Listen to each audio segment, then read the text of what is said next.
was filled with Culture Q's vibes though. Remember that? Culture Cues, go back and watch that if you haven't. Man, that's a great show. That's a great series. Should we Nah. bring it back? I don't know. I don't think people like that kind of content anymore. I'm not sure. It's not something people like though. Do you know what people like? People like ratchet content. Like, have you seen that thing, Batters UK? Would you look at me like that? Did you see that thing? I know about. I've only seen like probably. Because it has you one Lanny Good from Backchat.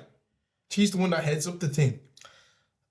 So I think Jordan and even the boys in charge, they were talking about this. I just seen it and like I was like, surely that can't be something that people watch, but apparently people find it entertaining. But why do we as a people gravitate towards that? Bro, it's the same reason why people love Love Is Blind and stuff. It's the drama. Like Love Is Blind, bro. There was literally it trending. I literally was sitting there chatting, and my girlfriend, my mom, and my cousin were all sitting around the table talking about Love Is Blind. Talking about how AD left Clay left AD at the altar and told her no. It was like, why do you bring her to the altar? Like, people, it's the drama. If things were just too, like, if things were too simple, people just wouldn't appeal to people. But what about the drama? It's just like, it's the controversy of, like, imagine being up at the altar and being told no to your face. Like, you've literally been dating to this point. This guy knew from the jump, apparently, he wasn't ready to get married. And then he waits to the point where she's dressed to the nines and literally there in front of her whole friends and family and says, I'm not good enough for you, I have to say no. It's not, he said, it's not right of me to say yes to marrying you. He took the high road and said, it's not responsible for me to say yes to marrying you. You know, I'm gonna. I can't watch those shows though, I can't. Like, there's like very little, like, I need to see some sort of. There's no substance to those things. There's no substance to those things. But why are we? But I'm a nerd, so I don't think that's why people like. But I don't know what. But why are people watching this? I actually don't think it's the people's fault. Okay, let's talk about. You think they're being fed? The people are being fed this, and it's just this. But it's a two-way relationship. Okay, it's a two-way relationship. Yeah, I do agree. But why did your man go to the altar? Nah, bro, I don't know. No, wait, no. We're not doing. I don't watch the show, bro.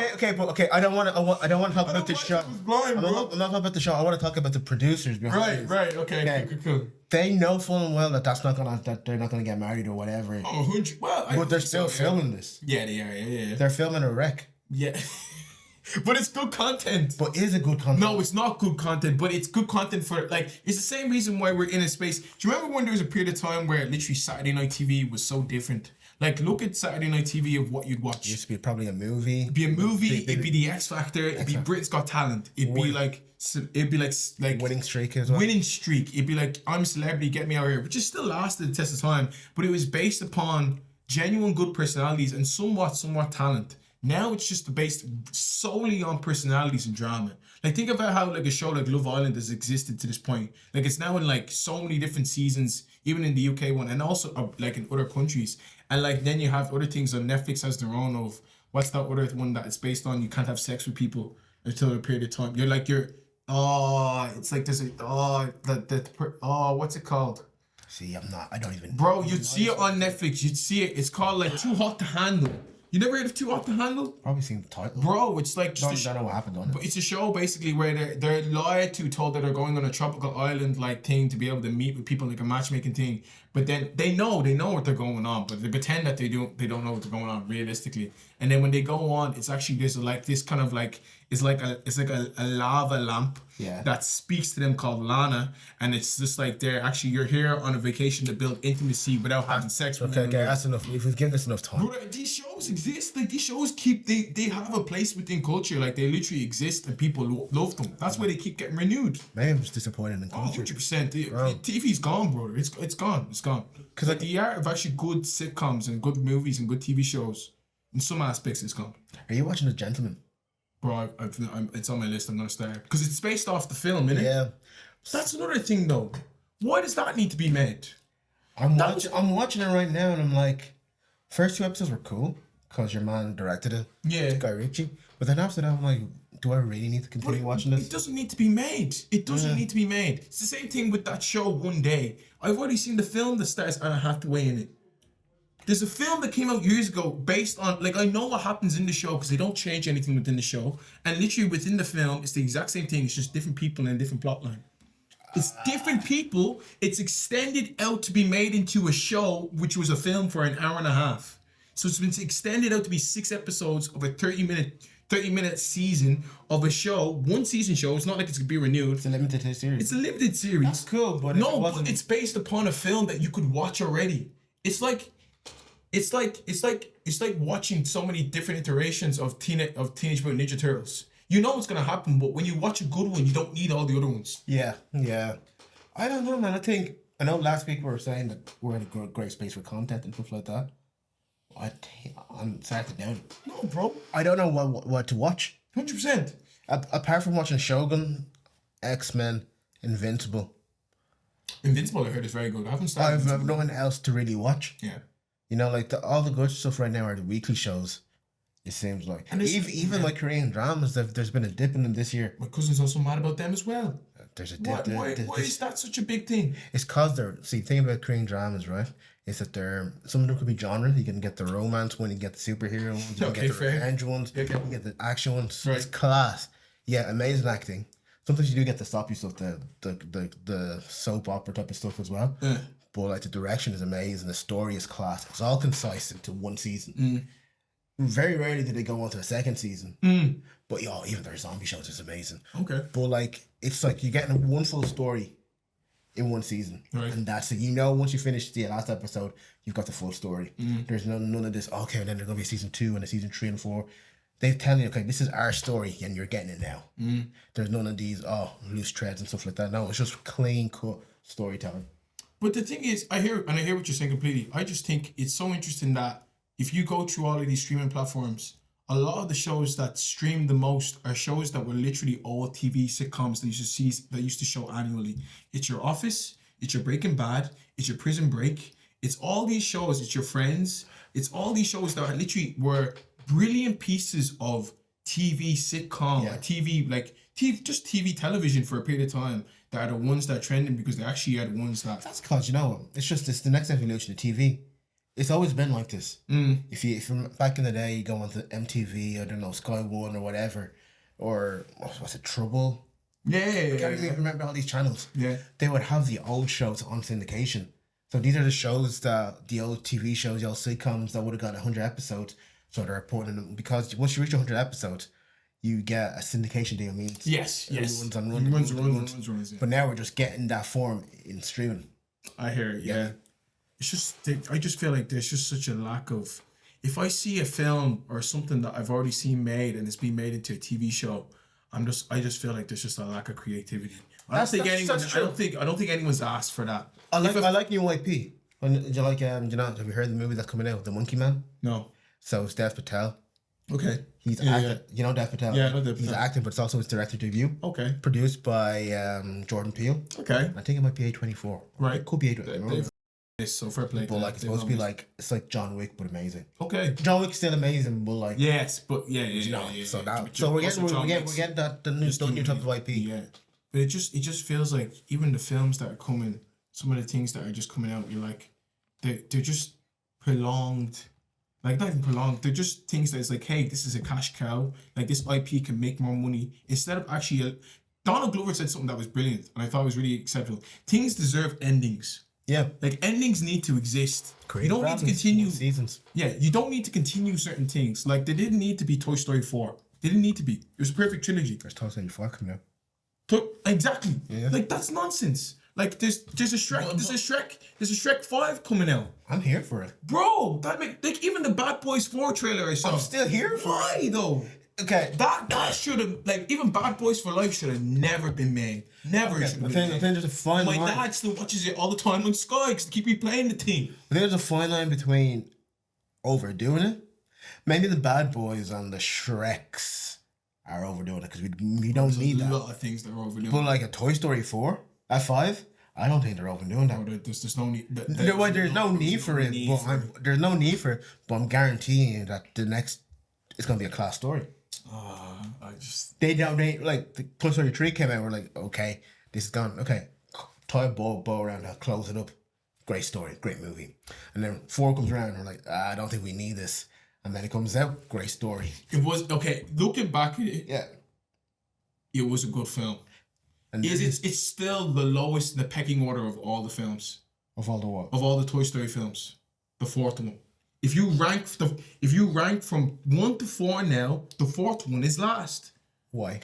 Because literally, if you go from actual for the story of what the first one was, the plot line, the nostalgia of it, and how brilliant it was told, and also what it meant for the first time. Let's delve into the first one is brilliant. The second one, arguably, for people say, is even better than the first one. The second one is phenomenal. Literally, that airplane scene, everything that happened with them, even going to Al's toy barn and everything like that. It was literally an incredible film, and they brought in characters that added into the story that was brilliant. The third one, you could even say it was a beautiful closing chapter for him and Andy's relationship, but it could actually be even the one that's probably the lowest of that trilogy. This fourth one here, where it focused on him and Bo Peep, no one cared about Bo Peep for the last 2 films, bro. We don't, but they made us care. No, they made us care in the vote. I think with the Toy Story films, I think all of them, the lowest could be an 8.5 out of 10. I would go on paper and say they're odd 9 and above. I need to rewatch the fourth one, but I still, when I watched that fourth one, I was it's like... Toy Story 2. I agree. 1, it's 1. I would even slot 3 there. No, I don't think 3 is better than 1, man. The way, the ending of 3, you're gonna... with Lotso, brother, I think it goes 2, 3, 1, 4. There is no better ending. I actually don't even think it goes 2, 3, 1, 4. I think it goes 1, 2, 3, 4. I just think it does. There's no better ending in cinematic history than when Buzz is flying with Woody and he actually says, we're not flying, we're falling with start. And that's the end of 1? That's the end of 1, brother. That's iconic, man. What's the end of 2? The end of 2 is when they're in the airplane. And then they come out of the airplane. I can't remember. They're trying to save somebody in the airplane. I think they're trying to save Woody, I think. And then they end up like... They're riding on the wheel and stuff like that. Oh yeah, wait. With the it's 2, 1. 2, it's 1, 2. It's 1, 2. It's 1, 2. It's not 2, 1. 2, 1, 3, 4. It's 1, 2. And that's even the credit. Even the credit of them saying that it's a conversation that the second one. How many times is the second movie better than the first? Not many, but Toy Story is up there. Could be arguably. Like, it's up there with Godfather. There you go. But that being said, I still think 3 and 4 are like 8.5 out of 10 or maybe 9s. I don't think 4 is a 9. I'd even push for it to be an 8. If you're calling 4 and 9, I just think no. Animation alone brings it there. No, I can't call. I can call it an 8. I will not call it an 8.5 to a 9. No way. 3 even is a stretch for even it being a 9. Let's settle on an 8. 8 for 4 and 8.5 for 3. But the 3 is a 9. 3 is not 9. 3 is a 9. Then what is 2 and 1? 2 and 1 are they just perfect movies? I could say so. They're honestly I could say so. Nah, bro. Anyway, there's things that deserve endings. We don't need things like, let me show my kids these films and be like, this was it for a period of time. I don't need, even do you not hear that they're making a Heat 2? They're making a Gladiator 2. I'm like, bro, there's certain films that just need to just be like, this was a period for a time. There's no second story that needs to be added on. Leave it as it piece. Leave it as a time capsule. I agree with you 100%. Well, 99%, 98%. The 2% is because of the directors that are directing it. Michael Mann is coming back to do Heat 2. Michael Mann wrote Heat 2, the book, which came out last year. So I think that's fine. Fair. Gladiator 2, I don't know how they do that. I don't know, but it's a different cast. But it is, what's it, Ridley Scott again? I think so, maybe. I'm not sure. Same director, even though he did Napoleon was trash, but yeah. Was Napoleon bad? I didn't even watch it. It was Joaquin, was it? It was Joaquin. Ah, man. Can I ask you a question? Yes. Do you like the Joker? Now looking back at it, because I remember when I went to watch it, I think we watched it together. I think it was me, you, and Big John, no? Maybe it was. I remember when we went and watched it. I remember I watched it the first time, and I was like, oh, this is cool. Now watching it, I've never had the desire to watch it again. Never, ever. I never had the desire to watch Joker again. Cheeks. Joker without Batman, it just makes zero sense. Bro, I don't need it makes Joker. Zero. And I understand why they made it. I was like, I actually don't really understand why they made it. I think it's like another thing of like, this person's a popular character. Let's take away the person that actually needs to be irrelevant for them to be the character. But you know what though? They're doubling down on it. No, it's dumb. They're making a sequel. It's a musical, I heard, but Lady Gaga in it. Bro, I'm done. And all the songs are covers. No, I'm done. Yeah, I'm done. Get this out of here, man. I'm done. Get rid of the You're joke. arguing with me about what? What are we arguing? The creativity. Oh no! I'm not arguing about. Brother. I'm just saying. Toy Story. Like, if the story can, like, I'm not looking for it. Is there a Shrek 5 that needs to be made? Do I need to hear Eddie Murphy voice Donkey again? No. But I don't mind seeing. You get what I'm saying? Even Kung Fu Panda 4. I was like, I'm not looking for that. See, but then it made mad money in the box office, and I'm like, this makes zero sense. See them Kung Fu Panda movies, those are movies I'll be watching with my kids in a few years. I hear that. You get me? I don't mind that. They're just stocking up the bank. I hear that. But, you know, I'm here for, like, the likes of Into the Spider-Verse, those type of things. Bro, you get me? Yeah, 100%. But, bro. It's just peak. It's peak. Well, yeah. Well, where do we go from here? You want to talk to me about sitcoms? I did, man. I've been rewatching The Office, man. The Office is just... It's actually just brilliant. I think it's one of those... It's one of those shows because it's so interesting. I remember I watched like it was like a YouTuber who just talks about different TV shows and he was just talking about it. It's like one of those where in a world of where the period of time, especially during that period of time, it was such sitcom heavy of like audience like laughs. Mm-hmm.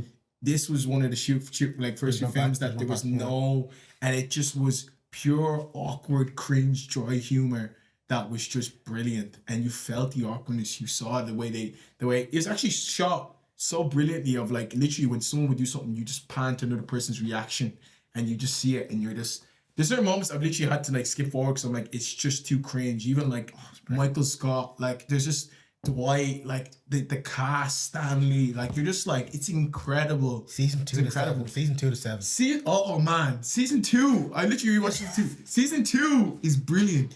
And even the storytelling between Pam and Jim and him then, because I'm in season 3 now, of him just like now moving to the Stamford Bridge and like it's just still like, it's brilliant, man. But I'm not a big fan of season 1, but the basketball episode in season 1. Oh, bro, I love it. Stanley there, man. I love it. It's so good. Oh, man. No, I've just been watching The Office and I'm just like, what's an equivalent for that now in this time? I don't know. I don't know. Abbott Elementary. Okay, yeah, actually, that's a great show. That's a great show. We're kind of going through a dread comedy. Yeah, 100%. But I would even put like Parks and Recs. Parks and Rec's amazing. For the longest time, they were back and back between that and The Office. I think The Office wins it for me. Yeah. Like Parks and Rec's a 9, The Office is a 10. But do you know what show I'm watching back now? My Wife and Kids. Great show.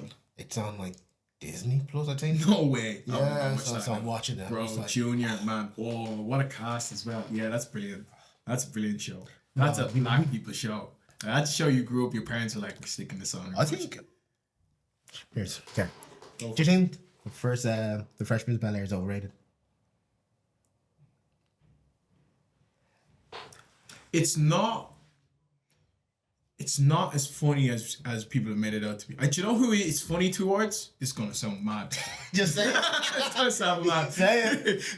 It's hilarious to white people, isn't it? I'm off the stage. No, the show's gone. No, but it is. They love it, man. They love the show. They love amount of times, bro. I've seen it even within culture. They're like, oh, this is like a Fresh Prince of Bel-Air vibe. Sure, even like there was like a thing I was working with, and they were like, oh, let's make they were like, oh, we want to make the theme. It was like, you know, about Pulse, so they want to make the theme for Pulse like a thing. They were like, we want it to be Fresh Prince of Bel-Air vibes and like the writing and stuff, and it was awful. But we've changed it now ever since. Fresh Prince of Bel-Air is only as big as it is because of Will Smith. 100%. As Will Smith got bigger, that show got bigger. 100%. And this legacy. I don't even think it's the funniest black sitcom. No. I'd have Martin ahead of it. Yeah, Martin ahead of it. I would. I'd have. What else would you? Ooh. Martin would be there. I think. Would you put My Wife and Kids? Yeah, I think that's sitting there. Up there. I think more. There's other ones as well. I'm trying to think. That's sitcoms. There's other ones that I've said. There's some old ones where you're like, these are class when you watch them back. Because I would settle with it being a third. Like it probably is. I think respectably, it probably is third. But there's some ones that I'm just like, yeah. For me, it's definitely Martin's number one. Oh, everybody hates Chris. That's below him. You think it's below it? Yeah. I love that Grace Christie. I have it. It's Martin at number 1. Mm-hmm. I'm gonna put the Bernie Mac show number 2. Okay, interesting. My wife and watch kids. that one My that much. wife and kids number 3. Right? Did you watch Different Strokes? Well, not like that. Yeah, fair. Yeah, I only seen some episodes. And Fresh Prince of 4. Okay. And how what would I finish that with? Number 5. Let's put Everybody Hates Chris at number 5. Okay, fair. But Blackish. I do like Blackish. There's a few other ones. There's one I've recently got into called The Shy. Do you know what I heard of The Shy? That's not sitcom though. It's not sitcom. No, I'm just talking about black shows. Black shows, yeah. But there's some black shows that I'm like, oh, I've gotten really into. I watched season 1 of it. I thought it was very good. Yeah, I like The Shy. Then I watched Snowfall after, and I never went back to the show. Oh man, Snowfall's brilliant. Yeah. Snowfall's brilliant. So fair enough. There's so many shows. I haven't even watched some of these. I think my mom watched this. Like, did you watch Living Single? I know of it. Yeah, my mom I think watched that. She loved that. Apparently, Living Single is what Friends was. They copied Living Single to make Friends. This is why I love hip hop. Living Single is also the name of a Big Sean track. Yeah, and that. With Chance the Rapper. Yeah, and that music video is. Oh, I love hip hop, man. I love hip hop. Hip hop's just amazing. It's such a great culture. But yeah, there's so many. Yeah, there's so many. You want to talk to even oh yeah. Oh wait, well that's more animation, isn't it? Boondock. Yeah, I'm gonna keep Boondock to the side. Yeah, that's amazing animation though. That's incredible. So I'm gonna give you the chance. So do we stay in music? Do we go into music? Right. Or do we go into culture? Oh. Do you have a few questions you want to get off? Oh. You know what? Let's address music for a sec. We need to talk about somebody. That I generally think is actually probably a bit underappreciated in just the genuine whole scape of music. People will be like, oh no, she's appreciated, but I don't think she is. I remember I used to say that Chris Brown is the second thing we have to Michael Jackson. And I do think talent-wise, he is still. I'm gonna stand on business. I'm gonna say as he is. Fair. But as an entity and as a collective person, as someone that people literally flock to see, and literally if they saw face to face, they'd probably cry, and they'd literally be like, oh my god, this is this person. I just think like Beyonce is just insane. As I sit here, and you say that people would cry, I'm like, I wouldn't cry if I see Beyonce. You wouldn't cry if you seen Beyonce? I say that as I sit here. Yeah, bro, you would, 100%. But I think if I saw her live, I think and you were close, 100%. The emotion would take over. Yeah. Do you never see that? What was that clip of that fella? Rosie, Beyonce knows. Do you ever see that? That dude. He was there. He's like, what's my name? He said, Beyonce, say my name. People go crazy for that one. But I still think there's just some people that's just like, oh yeah, she's good for a black woman. Bro, I've got some stats for you, right? So I found this tweet here that said that Beyonce and her peers' last album debuts on Spotify. Alicia Keys, we can't get a real number. Christina Aguilera, 520,000. Usher, 4 million. Pink, 4.9 million. Britney Spears, 5.6 million, and that's time ago. Justin Timberlake, 5.7. Her closest peer, Shakira, 13 million. Beyonce, just with the last stream, 76.1 million. That's insane. That's just over the last weekend. That's insane. Bro, that's insane. But I still just feel like, and I do think it's prevalent because she's a black woman, I just think that she's not like the way people talk about Taylor Swift. I just don't think people talk about Beyonce the same way. Like, Beyonce should just generally be looked at as like... They do, bro. Do you think so? Well, at least Beyonce Twitter. Yeah, but that's a community. Because I tweeted about it. Now the last weekend has just been Beyonce on my Twitter, and the way they've been talking is crazy. And I'm like, they ain't lying. I hear. I have so much respect for Beyonce. I have so much respect. So like honestly, my respect. But I also do think when it comes to like is she the biggest artist in the world? She is. Do you think she actually genuinely is though? She is. If you're taking the whole thing in general, I just don't think she's viewed that way. She's not viewed at it because I think we just like, oh yeah, we know. But that's it's like a Mercedes. We know it's a good car, but we're not talking about a Mercedes. I hear that, yeah. I think that's how we treat Beyonce right now. Like, what's her name? Taylor Swift will always get the shout and acclaim. But that's because she's white though. That's just see. I'm the one that just says things out here. And I have not mentioned. That's because she's a white. That's because she's a white woman, though. I just do. If Beyonce, imagine, bro. Could you imagine if Beyonce was a white woman? Could you imagine even Beyonce? Should I speak my shit? Hang on. But even if Beyonce was, let's put it even in a different term. If you're equating what Beyonce is as a black woman to a white man, it's Michael Jackson. Like, as in... Are you calling Michael Jackson white? No, well, let's put it into, like, he's a black man too. I don't know, yeah. What would you say Michael Jackson is? Michael Jackson's black. But he's... Okay, yeah, I hear it. Okay, so let's put it into that way. You take a black woman, Beyonce, you equate her to a black man. What she is and she is as an entity is basically what Michael Jackson was. Yeah. 100%. But she's not I just don't think she's looked at that way. I think people just be like, oh yeah, Beyonce's cool. I heard some people be like, oh yeah, like Beyonce, like she's sick. Like, but it's not like, no, actually she's insane. Like an album drops here like now. She did a country album. Yeah. All the first 15 top slots on the charts or whatever. Her. Fair enough. In country music. It's the first time a black woman has done this. Fair enough. But see, why do I feel like I don't hear this? It's just maybe me. No, you're right. Like unless you're a Beyonce stan. This is what I'm saying. But I'll hear everything about Taylor Swift. I'll hear it, and I'm like, this doesn't make any sense. It doesn't make any sense, but we'll see come the Grammys now. Because remember what Jay-Z went up and said, how come she hasn't got album of the year yet? Album of the year, yeah. If she doesn't get it for this country album... But Taylor Swift is dropping an album as well. She's dropping an album this year? I remember she said, I think she's dropping an album. She announced it at the Super Bowl or something like that. I think she announced it before that. Oh no, she announced it at this year's Grammys that she has a new album coming out. And let me not speak on Taylor Swift. But I'm just saying, bro, it's just like, it's not I think she's grand. I think she's cool. It's just, but if you're like, there should never even be a comparison between Taylor Swift and Beyonce. Like they can't. Have you seen the clips of her shows and her dancing, her backup dancers? They're so basic. It's like TikTok. But like there should not even be like Beyonce against Taylor Swift is not even a conversation. It can't. Beyonce, like Taylor Swift to me still reminds me of Taylor Swift is a better version of Katy Perry. Fair. Could we call? I just think that's what she is. Let me bring it to our hip hop heads. Could we call Taylor Swift Drake, Beyonce Kendrick? Yeah, I think that's fair. I think that's completely fair. I think that's actually a very good equivalent of putting it in hip hop terms. I think, and I think it's just through accolades and through streamings that you'll be like, oh, Taylor Swift is this, but everyone knows talent, like the entity.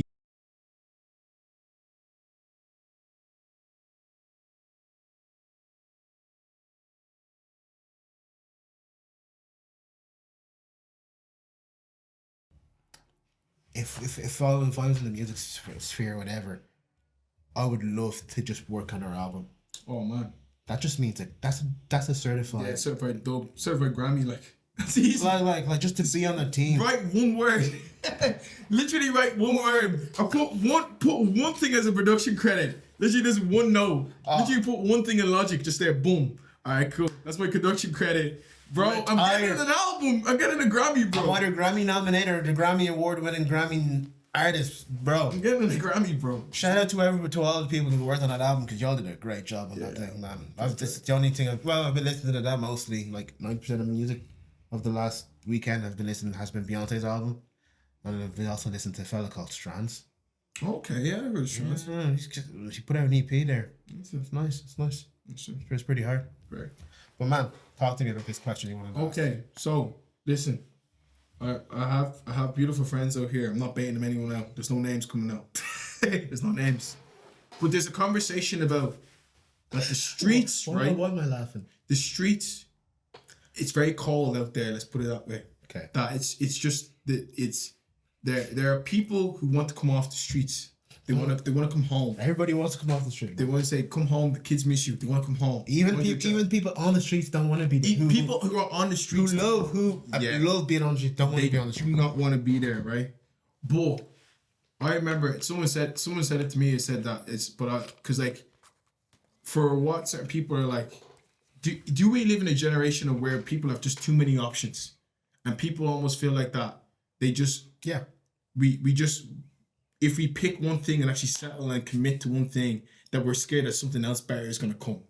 Yeah. And then you're like, oh, but, and it just feels like, it feels so weird. They say happiness is at the other side of that decision. Ooh, elaborate. As a day, that's me. I just made that up.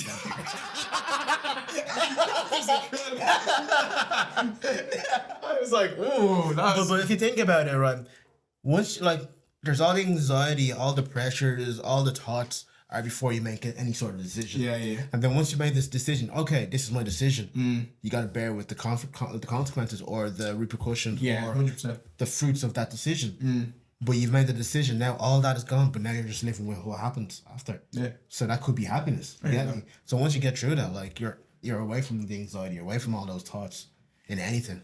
So I think once you make a decision and you're standing on business, you're calm. You're calm, yeah. But there's still just, and I think because there's a lot of girls that we love, and they ask us to, like, what's the story with guys? Why don't guys just, why aren't they moving? Like, there's a lot of lads that just, they feel like they just and I do think there's certain lads that are like, they're very career driven and are very focus driven, and also it's just a thing of, like, especially coming from a black community and ourselves, we're so grateful for what our parents have done for us. We're grateful for even just that we want to build things. We want to be able to feel a sense of establishment and a sense of actually security before we bring someone else into our lives.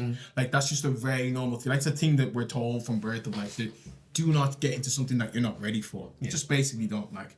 But I do think that there's almost a level of where we will come to a point where we're too secure, and then also we're also afraid of will this person be able to come in and, like, really seamlessly kind of help dwell within my life and within my flow of creativity. Michael B. Jordan did a really cool podcast, and he talked about it because one of the guys asked him, he says, how does the sexiest man alive not find love? Like, he's literally, like, nearly approaching his 40s, so he's like, how does the sexiest man alive at one point, why does he struggle to find love? And he says that it's actually not just about me just vibing with someone. He says it's actually about me seeing, like, does this person understand what my life is like? And actually being able to compromise and be able for me to be able to be like, okay, these are the things I have to do in my life that currently help me and, like, help me grow. And actually, can this person come alongside and actually be aligned with that and understand that? Where I think a lot of lads maybe just feel like they'll easily have something at the side and be like, okay, I can have it from a distance, but if you bring someone too close, can they actually really journey with me? And I think that's what a lot of people are worried about. But it's just interesting because you're stagnant. Yeah, you're still stagnant then, in some aspects. But it's a hard one because you're like, you've thought about that. You think all these guys that are well above and they have so many plethora of women and that could be at their disposal, but then they sit there and they're actually like, well, actually, it's not just about someone who's just I'm attracted to someone. Can't just be on the basis of that. Fair, yeah. Do you know what I mean? It's actually, he says it has to be on a thing of, like, can they get along with my family? Can we get along with, even help me with my creative endeavors? Can they understand my workload, my travel schedule? Can they understand the different things that I have to do? The weight that it has to become about being a man? Like, all these different things. And people will say, I can, until they're in it. People will. Like, a girl would be like, of course I can do that. And then you're in it and you're like, actually, you know what? This is what he told me. He's like, I told you from the jump, this is what my life is going to be like. And then you're like, you felt with it. You were kind of, a lot of people thought that there would be a change within his demeanor or his character because, I'm in his life now, so he'll change. Do you know what I mean? Oh, okay. So it's like, I'm in his life, so he'll change. So, like, he'll say, yeah, this is what I want, but because I'm now in it and I'm now the person here, all those things he was saying, probably they'll change to some aspect. But when they don't, and he's like, I told you from the jump, this is what my life looked like. He's like, that's where the conflict hits, and that's where people are like, but we need to spend time. And he's like, I will prioritize you, but I still have these other things. And I was like, that's interesting. It's hard. Should we get a woman to talk about this? I'd love to get a woman's perspective. Their perspective, yeah. I love to get a woman's perspective because it's also like, it's hard on them. Even from chatting to the girls I chat to, they're great, like, they're phenomenal women, but it's also one of those where they're like, there's just lads that also are just very stagnant and they just don't move and they just don't do anything. And you're like, what can you do? Like, because then there's some women, they're like, they'll still feel like it's not their job to approach. Fair. Do you know? Yeah. But that kind of brings us back to what we're talking about, Love is Blind and all that. Oh, yeah. So maybe, do you not think all that type of content and those type of lifestyles has kind of influenced what we as a society are looking for. Yeah, no, partners. 100%. I just think that if you really want to find love, though, you won't go on a TV show. I don't think you'll go. I don't think that's gonna be the thing that you'll do. Yeah, I just don't think if you really actually want to find love, you go on a TV show. Like, I just think if you did, you'd actually put yourself out there and put yourself in social circles. And there's people that are just sitting at home waiting, saying, "I want to find a man," but you're not going outside. Like, you need to be. You actually need to be. You need to be in spaces to be able to meet other people. The type of person you want to find. Yes, you need to be in this kind of similar space. 100%. You need to be in that similar space. I don't think it's the and look, there's people that I've met on dating apps. I've never used a dating app. I don't know what it's like, but I just never really did, because I just was like, I'd rather just try to put myself in it. If it was at the time I was trying to date somebody who was like interested in music or film or those things, I'd go to those spaces where I try to meet those people. And then if I met with someone that I connected with, I'd be like, oh, cool. Then we'd see how it goes. But it's just one of those ones where... But sometimes also, maybe you don't want that. Yeah, that's true as well. Just because you're into something doesn't mean the person you want to spend the rest of their life needs to also be fully into that. For sure. I think it's just... But I do also think it's like, if you're sitting around waiting for something to happen, this is with anything in life. You can't wait and sit and just wait for you to come. You have to go. Go out there and get it. Yeah, you have to go and get it. Man, them streets. I heard them cold. they be cold. Oh, brother. I heard it. I've heard it. I'm off it. I ain't going back. I ain't going back. No. Anything else? Nah, bro. It's pretty much us today. Huh? Happy Easter. We showed this on Easter. Happy Easter, man. The Lord is risen. That's a spoiler. Oh man, today was that Nicole C. Mullen they sang today? Bro, what a track. Bro, what a track. My Redeemer Lives. Crazy. I was like, crazy track. I was like, y'all dug into the crate for that one. Bro, do you know what I've realized? What did I say? Because I spoke at a church where the pastors were white, but the whole congregation was black. Bro, expectation? No, yeah. Bar expectation, yeah. Which is also the truest matter. Yeah. But no, I spoke at it was like a different thing. It was a church called Victory Church, and I spoke with their young people, and I was like, all their young people were it was like all just black people. But then the pastors, I met them and they were white. I was like, but I just think that's so sick, because there's some like white people who are they're really about the culture. Like, they really love, they really love, black, gospel music. Like, they'll try, do you know what I mean? And I just think it's so funny. I just think it's sick. Like Irish? Yeah. Bro, look at the churches that we're even a part of. There's 100%, black gospel influence even in our church. 100%. Black gospel? 100%. Bro, even the idea of, trying to get a choir or get a group of people to sing, and even, the people that they have on worship, there is, even with the certain songs and certain things that they choose, there's 100%, black gospel influence. In Ireland or just in the world, in the church?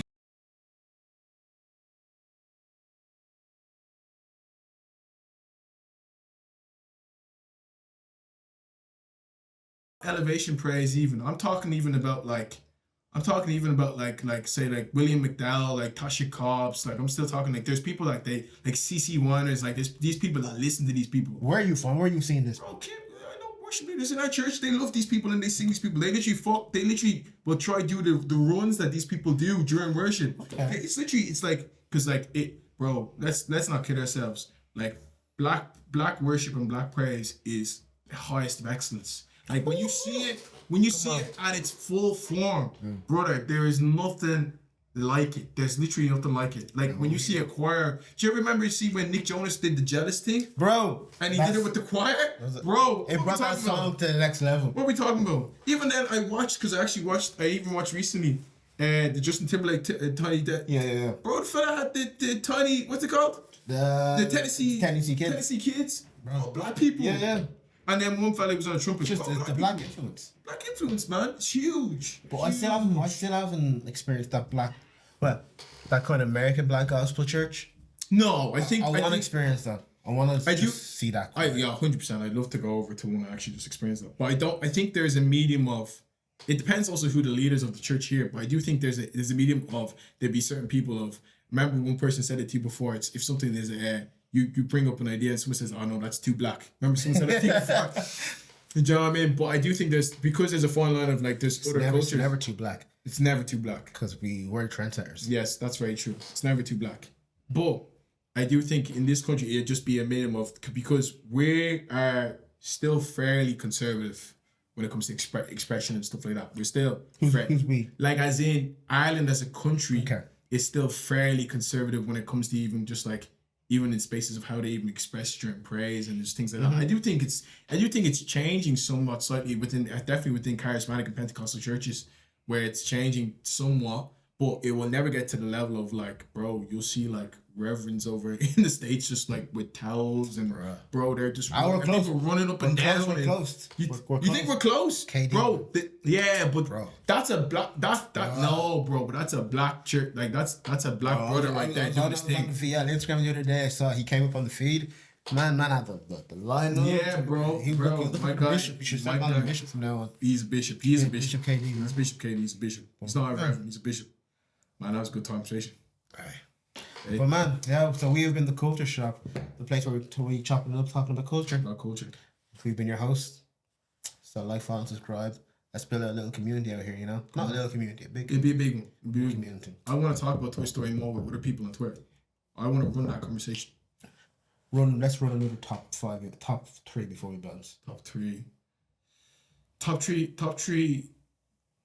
comic book villains. Villains. Mm-hmm. Off the top of your head right now. Magneto, number one. Cool. Okay, cool. Number two, I'm gonna go with Omni-Man. Okay, fair. And number three, I'm gonna go with Stryker from X-Men. Fair. Just because of just that bigotry. That's what's in your head right now. Yeah, cool. yeah, Okay, I got you. yeah. I got you. Okay. Number three, I'm gonna go 3, 2, 1. I'm gonna go Shredder. I think Shredder's cold. I love Shredder. I think Shredder's sick. Number 2, I am actually gonna go, and it's sad because I actually really did like him. I'm gonna go.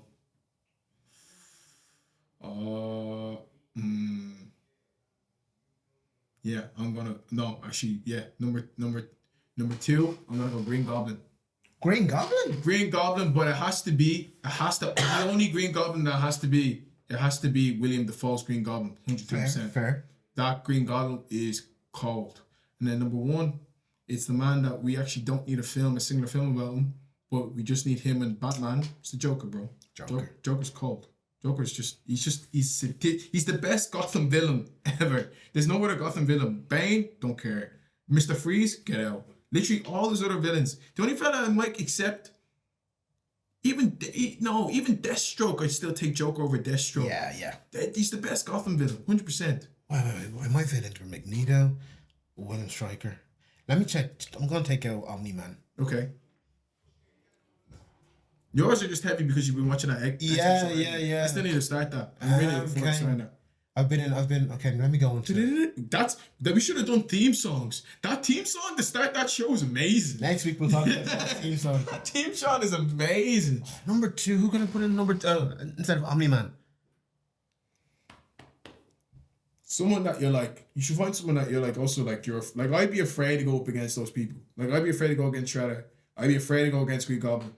I'd be afraid to go against the Joker. I would. Like those are people. The Joker killed the Robin, bro. Killed the Robin, man. Magneto, because it's just such a complex character. William Stryker, because of it's literally just racism. Yeah, true. Do you hear that they're trying to make Magneto into? I think they're trying to cast for the new one for it to be Denzel. Yeah, Denzel and Giancarlo. That'd be interesting. Number three. Comic book, is it? Yeah.